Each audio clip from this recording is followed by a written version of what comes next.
Whoever you are, we welcome you. Wherever you come from, we welcome you. Whomever you love, we welcome you. Whomever you love, we welcome you. On March 8, 2020, a date which will live in infamy, the Unitarian Universalist Church of Kent was suddenly attacked by the forces of COVID-19. This attack alienated every one of us from our beloved church community. But with the UUCK auction, we will be united once again. However, we need you to pitch in by purchasing wonderful auction items such as a tasty dinner delivered to your door, or become self-sufficient in this time of isolation by learning how to grow native vegetables. How about getting your children through the war on COVID by obtaining fine books for young ones? What child could not be comforted with Llama Llama red pajamas? So I say to you, my fellow UUs, we must fight the effects of this debilitating disease by sharing our creative goodness and supporting our church community. Buy dinners, buy gifts, buy maple syrup. With your help, I truly believe that together we can do it.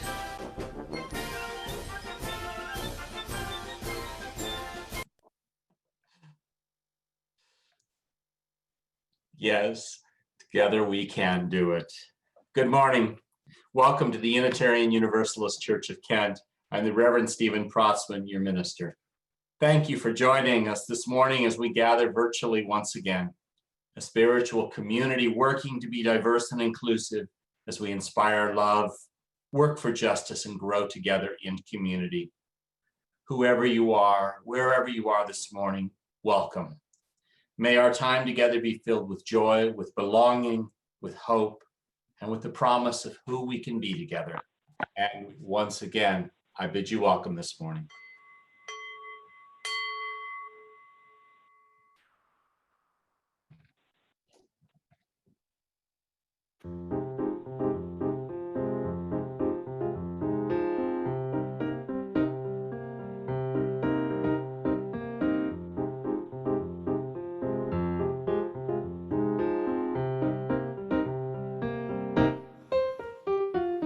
My song sings many promises. Don't you know it? Yes, I do. My song soars through the universe.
am really distressed by the political division in this country. I sometimes fantasize about creating a large commune that's restricted to Unitarian Universalist residents. We would create a self-sustaining community of like-minded people and shut out the conflicts afflicting the rest of society. It would be like Summer Institute all year round. I remember when George W. Bush was running for president, and one of his campaign slogans was, "America, love it or leave it." I object to that expression because it discounts room for dissension and change. But in the same spirit, I have to acknowledge that my year-round Summer Institute fantasy is objectionable for the same reason. We need diversity for growth, both personal and societal growth. As UUs, we call for inclusion, which should mean all voices, including those we disagree with politically. Plus, if all UUs isolated ourselves, the rest of society wouldn't benefit from our contributions. Our national division is due to acknowledged differences. Diversity is also a product of acknowledged differences. Obviously, the differences between people can be a source of conflict, or differences can be lifted up and celebrated.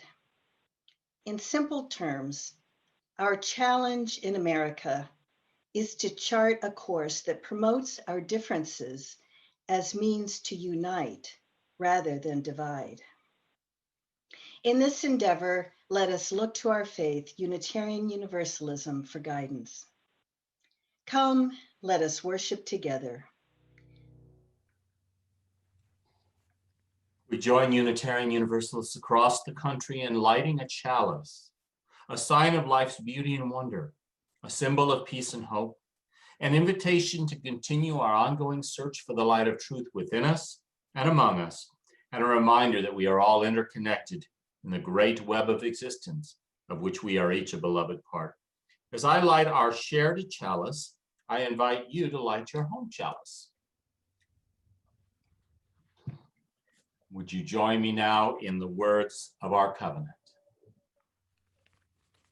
We come together to remind ourselves to treat all people kindly because they are our brothers and sisters, to take good care of the earth because it is our home, to live lives full of goodness and love because that is how we will make our world the best place it can be. I invite you now to join in singing our covenant response hymn, Gathered Here, and we'll sing it through twice.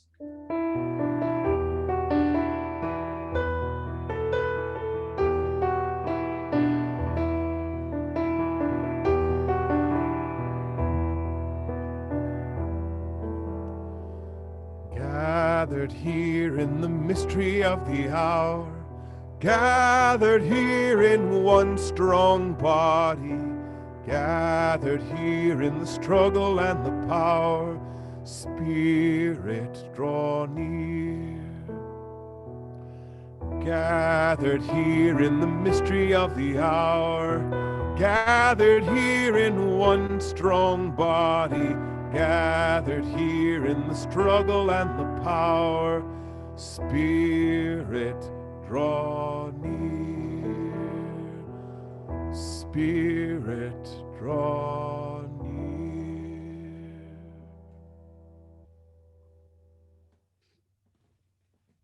In the spirit of universalism, where the joys and sorrows of who we really are and our becoming can be expressed and shared, we take time to call to mind the joys and sorrows that come with living, to hold one another in the spirit of care and compassion, to turn inward for a few moments to connect with the love that is the very heart of life itself, and to reflect on life's mysteries. We send our sympathy and care to Sandy Bowers and her family. Sandy's father died on Wednesday. Dave and Susanna say, sending my father good vibes while he is in rehab. Center after a subdural hematoma.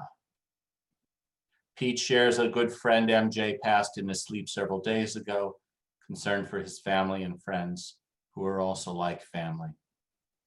Marianne shares her relief that her son, Evan, is home. Vivian sends prayers for Lise Regula and for everyone who loves MJ Eckhouse. Mike shares that their family was sad to say goodbye to our beloved 20-year-old cat Tango this week. We send our sympathy and care, Mike, to you, to Benny, to Katie, to Stephanie, as you honor Tango's memory. We hold in our hearts Colleen Norris, who is sick.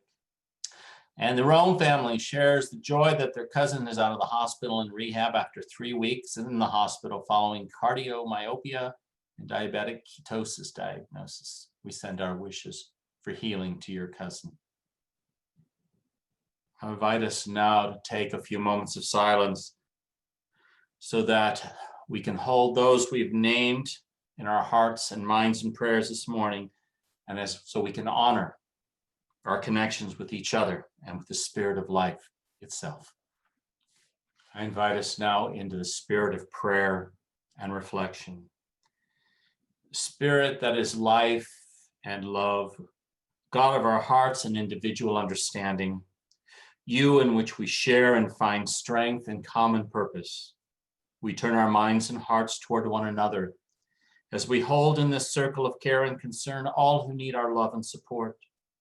Those we've named in this time of remembrance, those who are in our hearts and thoughts, all who are ill, especially those suffering from COVID, all who are in pain, either in body or in spirit, those who struggle with addiction, those who are lonely, those who grieve, the victims of any kind of abuse. We pray for them. Spirit of joy and beauty, we pray for ourselves too, that we would be grateful for the many blessings we receive each and every day, that we would use our blessings with joy, generosity, and kindness. We ask for help to live fully this life we've been given, to treat each and every moment as a rare and precious treasure, to worship what is of true worth, to practice radical hospitality, welcoming the stranger, to speak our truth as we know it, and to join in the struggle for justice and peace in the world. Spirit of healing and possibility, in this time of our national election, we pray for our country and its people. We hold in love all who are feeling anxious and worried about the election, all who work to protect our democratic process, and those who serve as poll workers. Grant us the wisdom to know and overcome those things which divide us as a people. Help us to understand one another, to listen to one another's stories and dreams, and to find common ground on which we can move into a future that is more peaceful and just. Spirit of wonder and mystery, help us to feel the heartbeat of life itself and to find wonder and awe in both the struggle and the beauty of life. To remember that we are connected in mystery and miracle to one another and all of creation. To care for this fragile planet and work for the well-being of every creature. To affirm life and to walk upon this earth in gentleness and reverence. May it be so, and amen.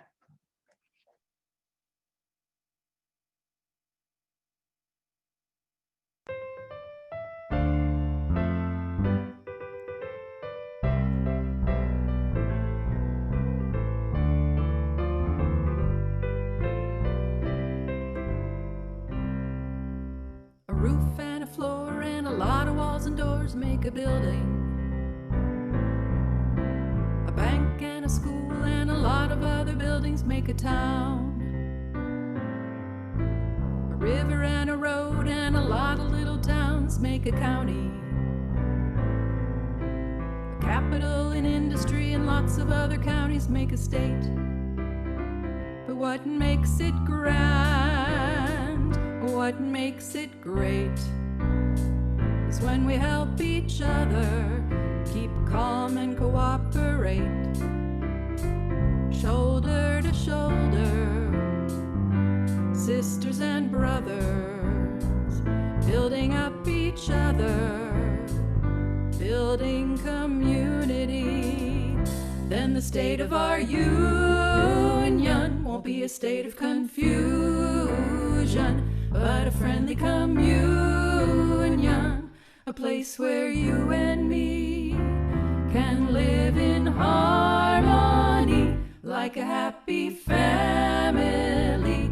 It's only human to serve humanity.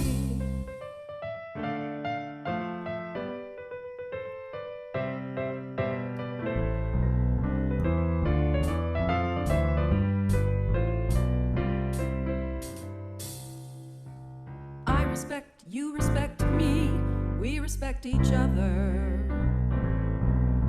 We stand up for each other's rights like a sister or a brother. We never hesitate to reach out a hand to help another.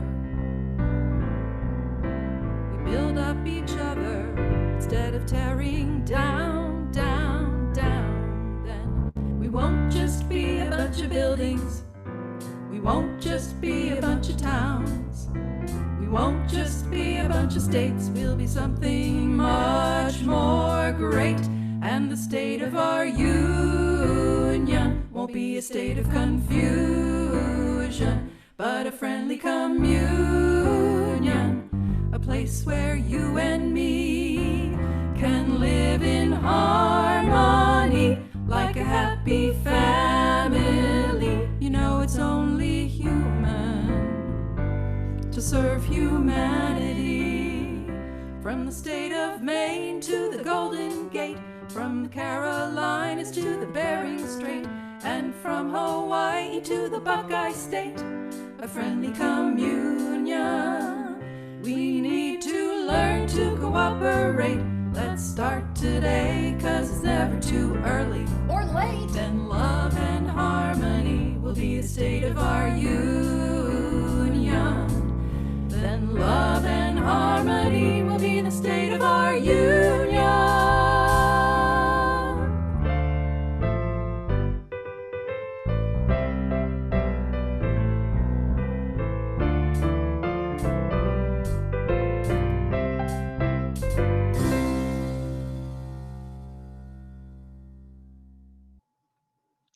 Hello, friends. So words matter. We've been hearing a little bit about that so far this morning. How we speak to each other matters. These days, it seems like many people have forgotten how to talk to each other with respect. Sometimes we need reminded that as humans, we can do better. Each and every one of us can take steps to make our world a more peaceful place by simply practicing kindness with our actions and our words. Well, I stumbled upon the president, or should I say the kid president, this week. And thankfully, he's got some tips for us on where to begin.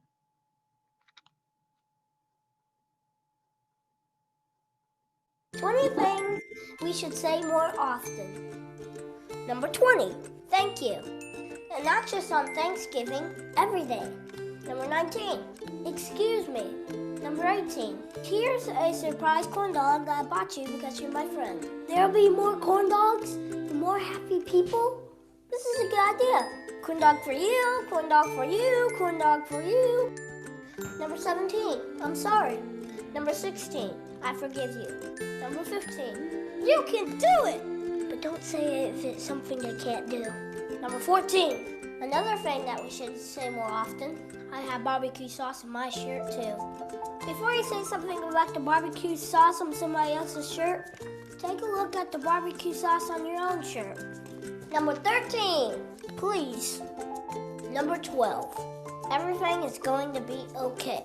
Number 11, oh, you got me a corn dog too? You shouldn't have, buddy. Number 10, I don't know. I know a lot of people who need to say that. My sister. Number 9, you're so awesome, I named my dog after you. Wait. That could hurt someone's feelings. I mean boat. I named my boat after you. Wait, who even has a boat? You're so awesome, I legally changed my name to yours. Wait, that's super creepy. Just tell people they're awesome and mean it. Number 8, hello, person that I never met before. Here's a high five. Number 7, my sports team is not always the best sports team. It takes a big man to say that. Number 6, nothing. Sometimes that's the best thing you can say. Number 5.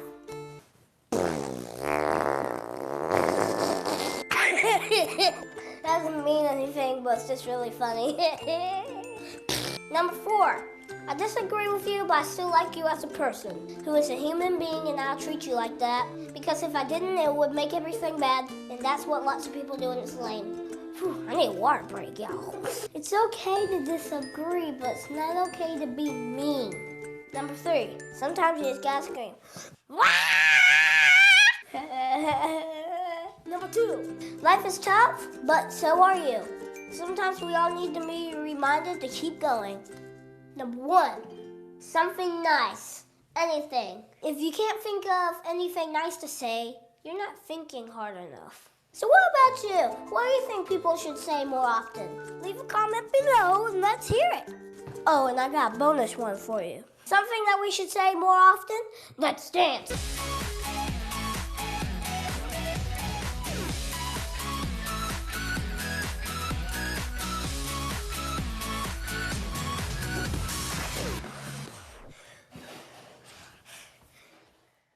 All right. See, now I want a corn dog really bad. Now I'm hungry. Those are some great suggestions, don't you think? Some of them are kind of hard to do too, like asking for help or saying nothing at all. I find that one really, really hard to do when I need to just zip my mouth and not say anything because something not very nice might come out. And so I have to really think about what I want to say and how I want to say it. I wonder what you might add to the list. Kid President asked you to drop it in his comments below, but I'm going to ask you to drop it in the chat box. What do you think we should say more often to each other? Use the chat box. Ooh, Jenny just gave me a virtual corn dog. Thank you, Jenny. I agree, Bertie. Kid President is funny. I appreciate you. That's a great one. Telling someone that they are appreciated.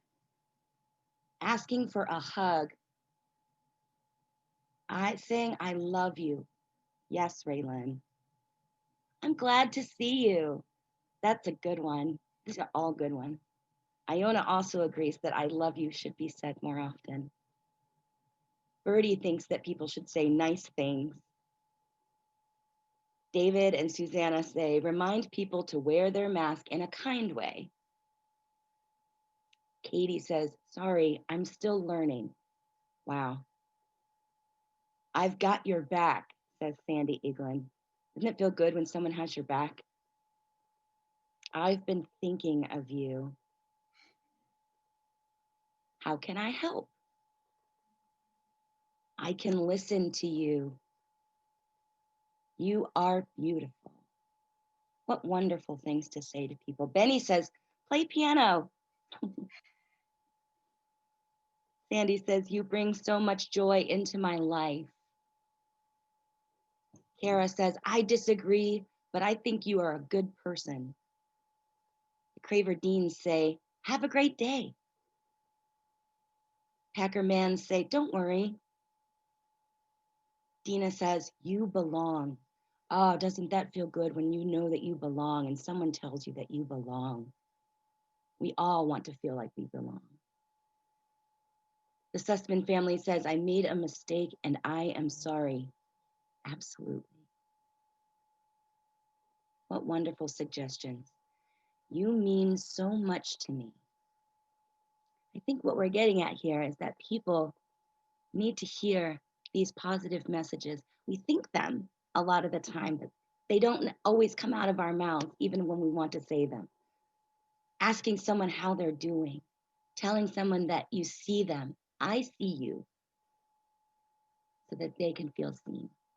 This is how we practice kindness and how we put more love into the world and make our world a better place. I hope that this week you will take some time to say some nice things to someone and really mean it I think Kid President was right about that. Say you're awesome and really mean it, because you are. And I love all of you. So have a great week.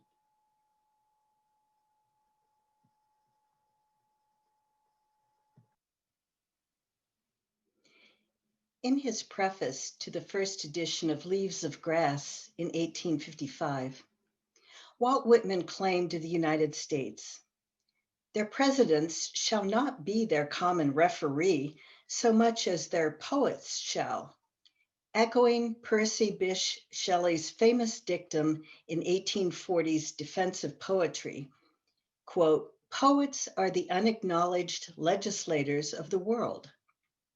Shelley was referring to the role that art and culture play in shaping the desires and will of people, which eventually come to be reflected in the law.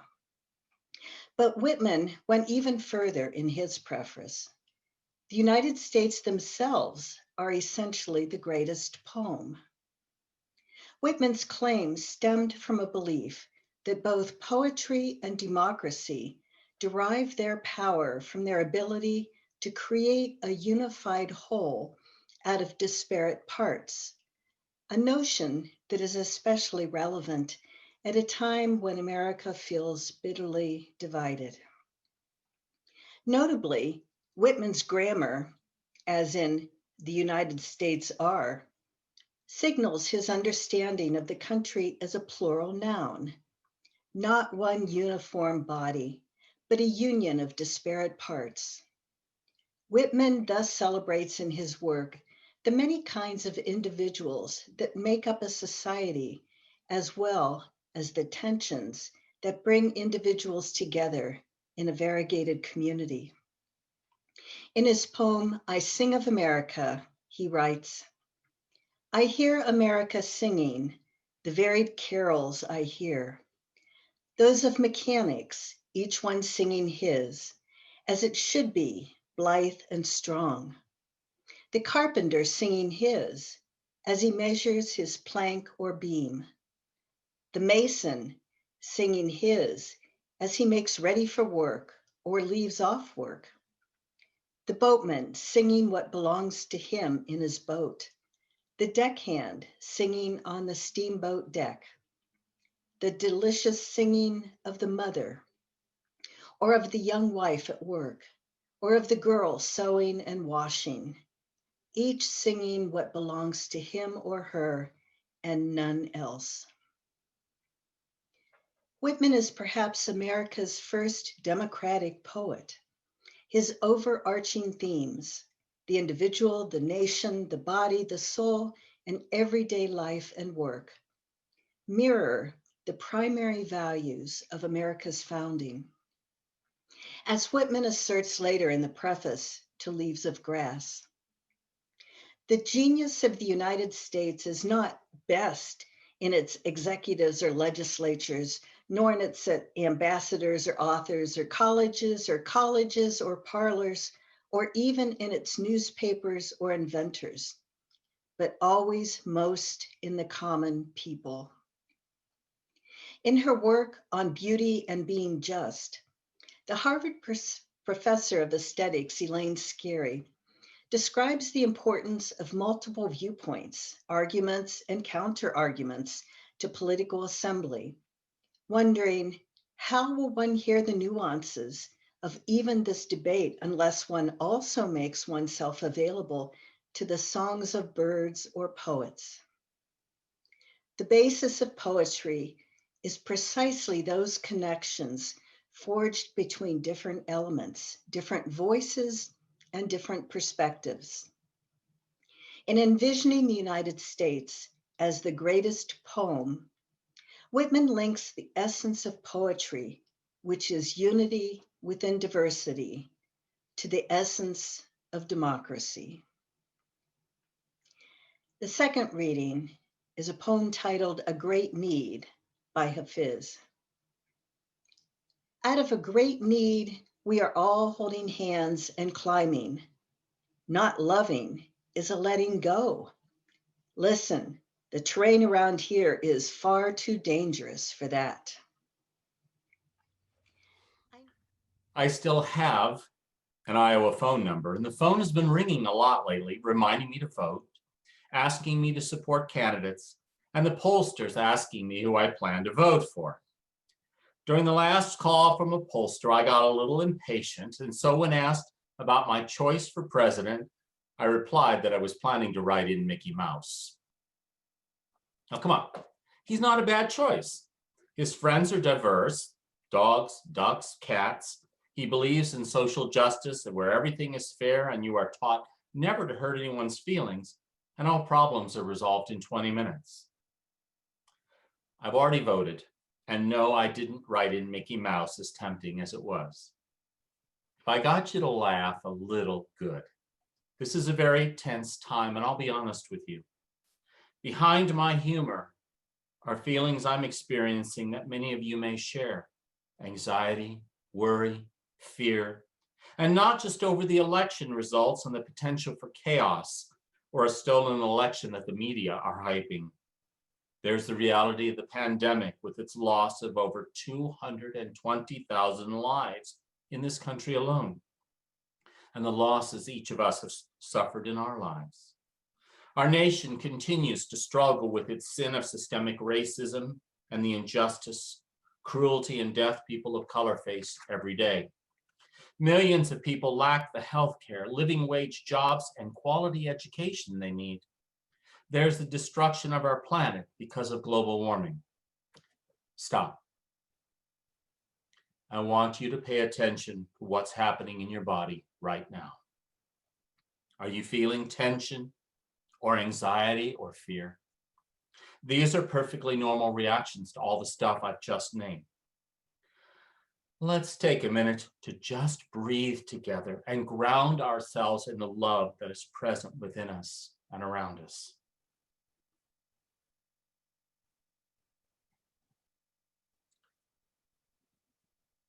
Now, let's step back and put things into perspective. The truth is that everything I've named and the many more worries and fears I haven't named aren't going to magically go away on November 4th or the 5th or any time soon after. Whether we have the same president for the next 4 years or a new one, they alone won't be able to solve the complex problems we face. They have lots of power and influence, but there is something far more powerful in this country: we, the people. A people that is diverse in so many ways, as Walt Whitman says in his poem, "I hear America singing the varied carols I hear." A song of many disparate parts, and yet a democracy that is still a unified whole.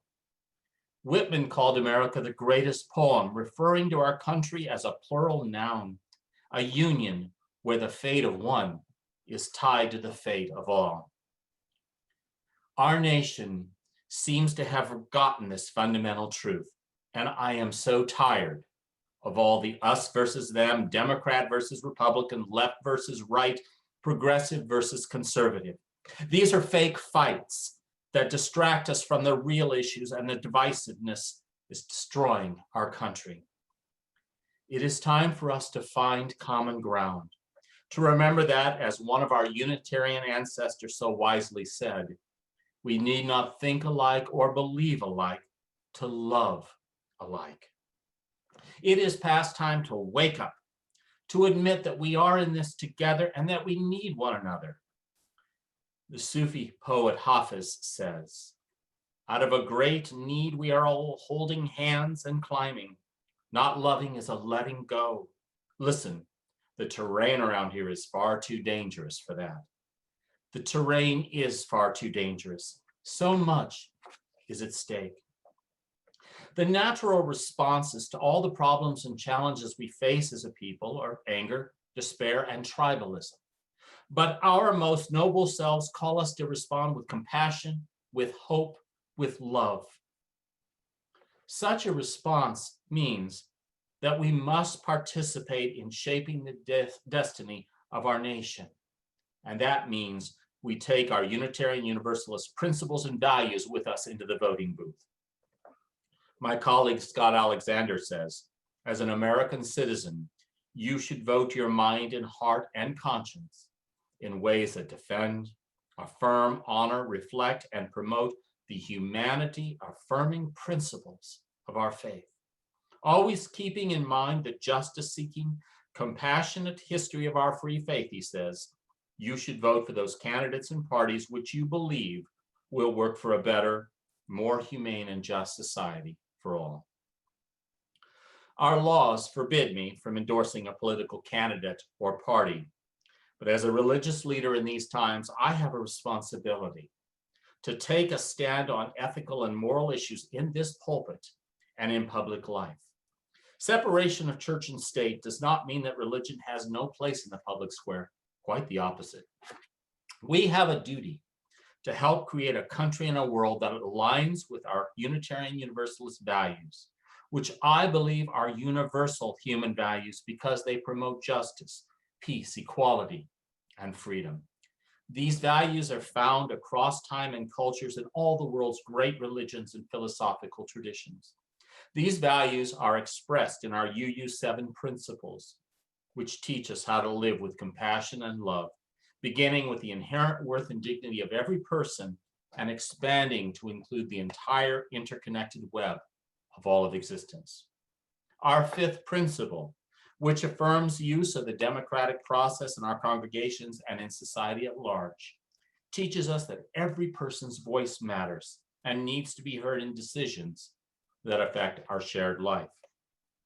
Our sixth principle holds before us a vision of world community with peace, liberty, and justice for every human being. Kamala Harris recently said, "Our dream is one of a beloved community where all are welcome, no matter what we look like, where we come from, or who we love." Although we may be fearful and anxious, you and I, human beings, Unitarian Universalists, a diverse people held together by a covenant of love, are a part of America's song. Let us sing together for the future of our nation. Let our song of freedom and hope, love and light ring out. I can't predict the outcome of this election.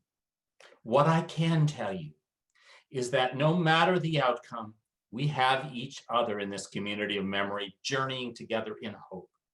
And we have work to do to continue teaching and practicing the art of radical hospitality and our commitment to inclusiveness and welcoming diversity, dedicating our lives and our resources to the struggle for peace and justice, keeping our doors and hearts open to the needs of our neighbors and asking again and again and again, how can I help?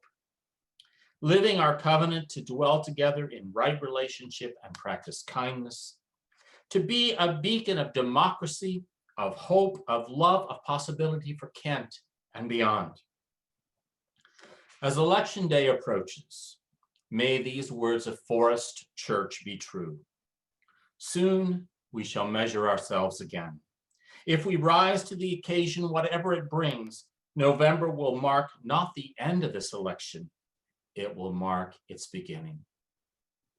I'm Reverend Stephen, and I authorized this message.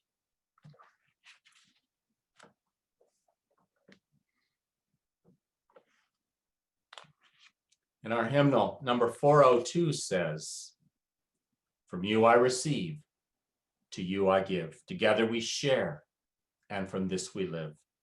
In spite of the need for physical distancing, we are strong and thriving as a community and able to be together virtually for worship, for community, for shared ministry because of the gifts of money, time, and care each of you so generously give. Thank you. To help others in our community thrive, we also give to agencies and organizations in Kent and beyond that serve those in need. October's special offering is for Kent Social Services. In the spirit of gratitude for the gift of one another in this community and the abundance that makes generosity possible, we now give and receive the offering as a sign of our shared commitment to the life and work of this congregation and beyond.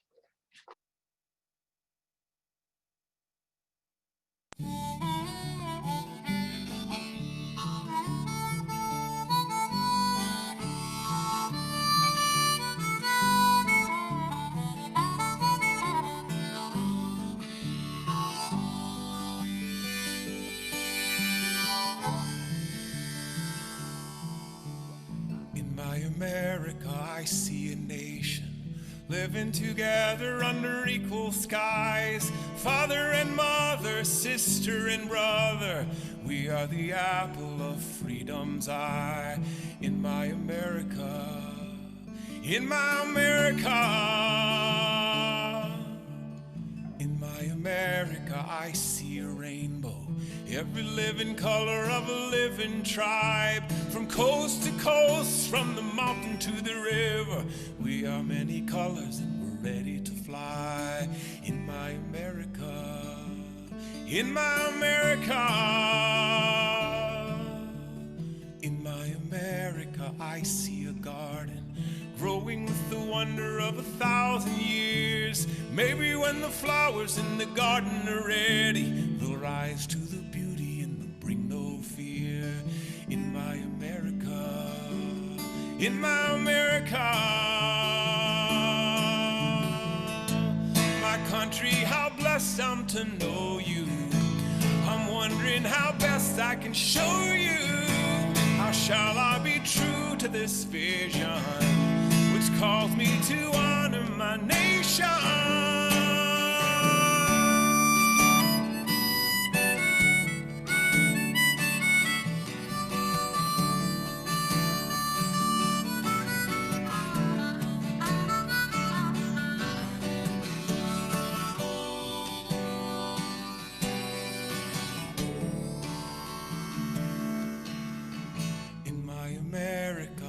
Have a vision of wisdom being born while hatred dies. Long live the Yankee, the patriot rebel. We are every one of us American pie. In my America, in my America, in my America.